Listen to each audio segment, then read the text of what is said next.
Alléluia. Mesdames et messieurs, je suis honoré, n'est-ce pas, de me retrouver une fois de plus devant ce petit écran pour vous aider dans la croissance spirituelle. Je crois que nombreux sont ceux qui bénéficient, non seulement de par les messages que vous envoyez, les appels que vous émettez, mais aussi par les prières que vous adressez pour que, par la grâce de Dieu, cette émission puisse continuer.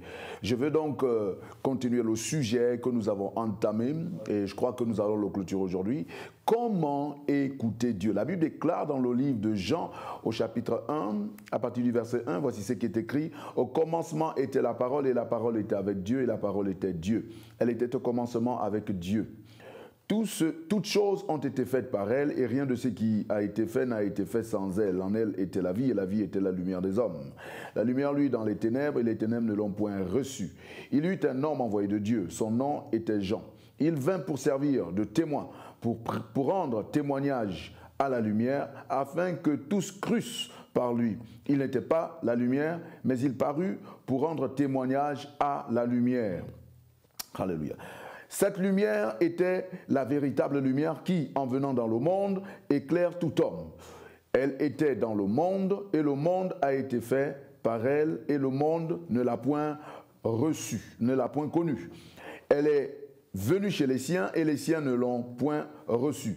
Mais à tous ceux qui l'ont reçue, à ceux qui croient en son nom, elle a donné le pouvoir de devenir enfants de Dieu. Le verset 13. Lesquels sont nés, non du sang, ni de la volonté de la chair, ni de la volonté de l'homme, mais de Dieu. Amen. Au commencement était la parole, et la parole était avec Dieu, et la parole était Dieu. De quoi s'agit-il? Voyez-vous, ici, l'évangéliste, ou alors l'apôtre Jean, est cet homme qui va, n'est-ce pas, se servir d'un contexte, ok? En fait, à cette époque, la parole était vénérée, si vous voulez. En fait, les gens avaient cette capacité, n'est-ce pas, de s'exprimer avec une telle élégance, au point que, en fait, le monde était émerveillé par leur façon de manipuler la langue. Et donc, on était, si vous voulez, ils étaient à la recherche des personnes qui arrivaient vraiment à s'exprimer. Quand tout de suite on trouvait quelqu'un qui développait bien, n'est-ce pas, le verbe, alors tout le monde accourait pour, n'est-ce pas, admirer et puis, n'est-ce pas, louer, vanter la personne et son art. Alléluia. Et voici que Jean va venir. Et lui, il va faire comprendre quelque chose. Il dit, c'est bien de suivre le verbe, c'est bien d'apprécier, d'admirer, mais je veux vous parler d'un autre verbe. En fait, c'est la parole. Je veux vous parler de la parole. Et tout le monde est là pour dire, ah tiens, certainement que lui, il va nous présenter une certaine ou une nouvelle rhétorique, en tout cas une nouvelle figure. Il va nous démontrer quelque chose d'extraordinaire. Et c'est comme ça que Jean va leur faire comprendre que mais, de tout ce que vous êtes en train de développer et de vanter, il y a un verbe que vous ne connaissez pas, ce verbe qui existe avant même que tout ce que vous avez aujourd'hui ne puisse exister. Et donc il va décortiquer, n'est-ce pas, la parole, il va faire comprendre que la parole c'est Dieu, parce que Dieu a fait toutes choses par la parole. Alléluia, amen. Ok, je vais donc voir avec vous quel est le lien entre cette parole et le thème que nous sommes en train de développer, à savoir comment écouter Dieu. Mais effectivement, Dieu parle. Effectivement, Dieu parle. Et quand nous réalisons que Dieu parle, nous devons apprendre à faire confiance à la parole de Dieu. La Bible dit que toutes choses ont été faites par la parole et rien de ce qui existe n'existe sans la parole. Tu es le fruit de la parole. Ton environnement est le fruit de la parole. Alléluia. Alors nous devons donc faire confiance à ce livre qu'est la Bible, la parole de Dieu, et la garder auprès de nous comme étant un instrument, une arme redoutable dans le processus, n'est-ce pas, de l'accomplissement du plan de Dieu dans notre vie. Amen.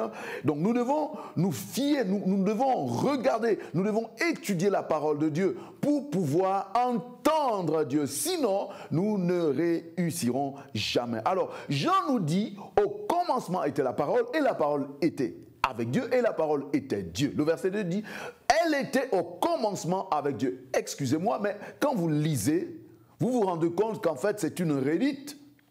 Amen. C'est une répétition. C'est un pléonasme. Il dit la même chose. Au commencement était la parole, et la parole était avec Dieu, et la parole était Dieu. Elle était au commencement avec Dieu. Mais qu'est-ce que tu veux nous dire? Tu nous as déjà dit qu'au commencement était la parole, et la parole était avec Dieu, et la parole était Dieu. Pourquoi insister en nous disant elle était au commencement avec Dieu? Parce qu'elle n'est plus avec Dieu. La Bible dit qu'elle est venue habiter au milieu des hommes. Elle est descendue.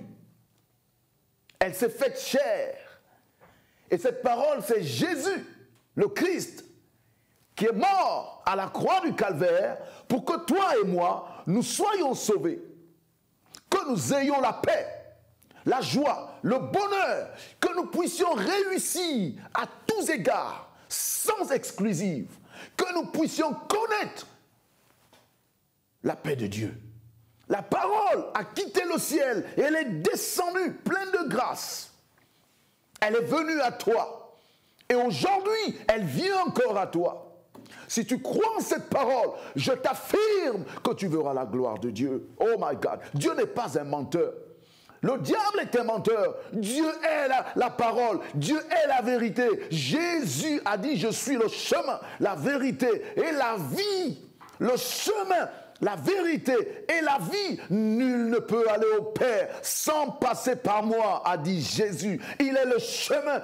Oh, si tu es dans une situation où tu n'as aucune issue, je te propose le chemin qu'est Jésus. Si tu es dans une situation où il n'y a que mensonge, il n'y a que rumeur autour de toi et tu veux que la vérité éclate, invoque Jésus. Si tu es dans une situation où il n'y a que deuil, lamentation, pleurs, invoque la vérité, la vie et tu verras quelque chose sortira de toi parce que Dieu se sert du chaos pour créer la vie. Alléluia.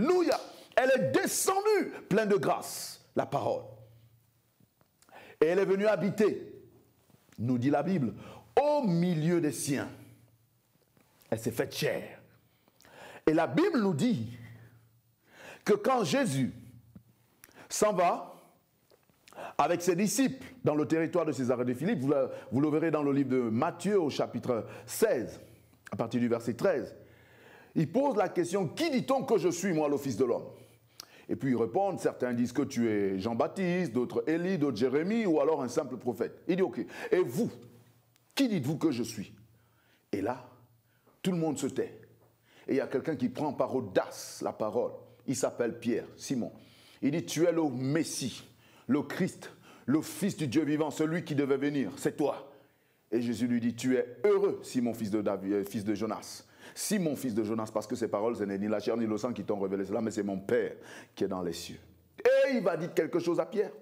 Il va dire, tu es Pierre, et sur cette pierre, je bâtirai mon église, et les portes du séjour de mort ne prévaudront point contre elle. Il dit, je te donnerai les clés. Je te donnerai les clés. Oh my God. Je te donnerai les clés. Et ce que tu liras sur la terre sera lié dans les cieux. Ce que tu délieras sur la terre sera délié dans les cieux. Donc, en quelque sorte, le ciel ne décide plus. La terre décide et le ciel exécute. Parce que la parole a quitté le ciel, elle est sur la terre. Oh my goodness. Écoute-moi bien. Dieu a donné un pouvoir à ses ouins. Dieu a donné un pouvoir à ses serviteurs. Dieu a donné un pouvoir à ses prophètes. Dieu a donné un pouvoir à ses pasteurs. Dieu a donné un pouvoir à ceux qui sont à son service. Et il leur a donné ce pouvoir pour que lui, il se mette derrière de telle sorte que, lorsqu'il décide, il devient exécutant. Dieu dit, il ne fait rien sans avertir ses serviteurs, les prophètes. Tu as tort de négliger le berger que Dieu t'a donné. Tu as tort de négliger le pasteur que Dieu t'a donné. Tu as tort de négliger le prophète que Dieu t'a donné. Tu as tort. Tu te trompes, ressaisis-toi, quelles que soient ses apparences, Dieu l'a oint et Dieu a établi une règle. Il a dit ne fais plus rien, il ne fait plus rien, il ne fait plus rien. C'est l'homme de Dieu qui décide et Dieu exécute. Tu as prié longtemps, alléluia, tu as prié longtemps, tu as cherché, tu as jeûné et tu n'as rien entendu. Écoute-moi, va vers l'homme de Dieu. Va vers l'homme de Dieu. Lorsqu'il ouvrira sa bouche, et qu'il te dira quelque chose, Dieu exécutera. Parce que Dieu l'a appelé pour cela. Dieu l'a oint pour cela. C'est sa vie. Dieu parle. Il parle au travers de ses serviteurs. Dieu parle. Dieu parle encore. Mais nous, vous savez ce que nous faisons? Eh bien, quand on a un serviteur de Dieu devant nous, on le chosifie simplement. On estime que non, c'est un plaisantin. On estime que non, ce gars-là, d'abord, il est bizarre. Il a une certaine arrogance pour certains. Ce n'est pas ton affaire, qu'il soit arrogant ou pas. C'est son problème avec Dieu. Toi, écoute Dieu. Si Dieu te demande de passer par cet homme, passe par lui. Et tu verras la main de Dieu. Dieu travaille, Dieu parle encore aujourd'hui au travers de ses oints. Dieu parle. Si tu apprends à écouter et à obéir à ce que l'homme de Dieu te dit, conformément aux Écritures, tu verras la gloire de Dieu se manifester dans ta vie. Arrête de négliger le pasteur, arrête de négliger le prophète, arrête de mépriser les serviteurs du Seigneur. En les méprisant, tu méprises Dieu sans t'en rendre compte.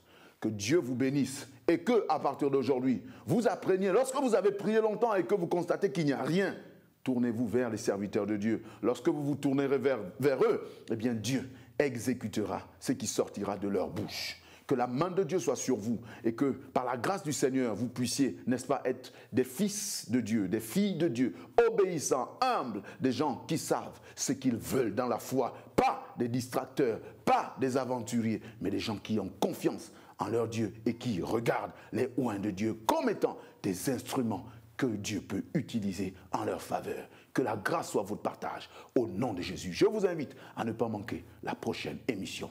Amen.